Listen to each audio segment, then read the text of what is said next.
பிச்சைக்காரனும் தங்க நாணயமும். ஒரு பிச்சைக்காரன் உணவுக்காக வீடு வீடாக அலைந்தான்.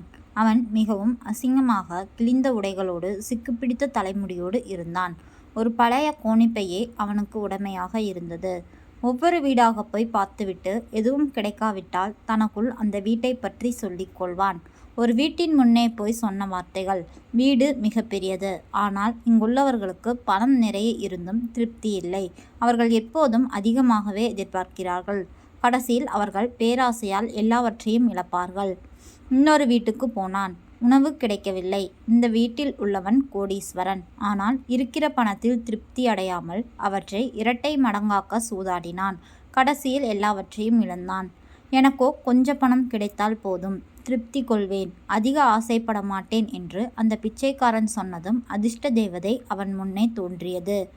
நான் உனக்கு உதவப் போகிறேன். நீ உன்னுடைய கோணிப்பையை பிடி. நான் அதனுள்ளே தங்க நாணயங்கள் போடுவேன்.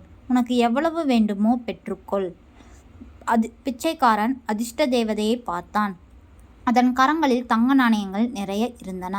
உடனே அவன் கோணிப்பையை விரித்தான். அப்போது அதிர்ஷ்ட தேவதை சொல்லியது: கோணிப்பைக்குள் விழுகின்ற நாணயங்கள் தங்கமாக இருக்கும். அவை நிலத்தில் விழுந்தால் தூசியாகிவிடும். இது எனது எச்சரிக்கை.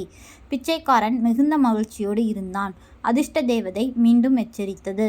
அதன் பிறகு பிச்சைக்காரனின் கோணிப்பைக்குள் தங்க நாணயங்களை கொட்டியது. கோணிப்பை நிரம்பியதும் தேவதை தங்க நாணயங்களை கொட்டுவதை நிறுத்தியது. உன் கோணிப்பையில் இருக்கிற நாணயங்கள் உன்னை அரசனை விட பணக்காரனாக்கும். அது போதும் தானே என்றது அதிர்ஷ்ட தேவதை. போதாது, இன்னும் வேண்டும் என்றான் பிச்சைக்காரன். அதிர்ஷ்ட தேவதை மேலும் சில தங்க நாணயங்களை கொடுத்துவிட்டு சொன்னது: உன் கோணிப்பை இதற்கு மேல் தாங்காது. பிச்சைக்காரன் சொன்னான்: இன்னும் கொஞ்சம் வேண்டும். அதிர்ஷ்ட தேவதை மேலும் சில தங்க நாணயங்களை கொடுத்துவிட்டு நிறுத்தியது. உன் கோணிப்பை கிழியப் போகிறது. பிச்சைக்காரன் மறுத்தான். இல்லை, நீ இன்னும் கொஞ்சம் நாணயங்களை போடு, என் கோணிப்பை தாங்கும். மறுவினாடி கோணிப்பை கிழிந்தது. அதனுள் இருந்த நாணயங்கள் கீழே விழுந்து தூசியாகின. அதிர்ஷ்ட தேவதையும் மறைந்தது. பிச்சைக்காரன் திகைத்து போய் நின்றான்.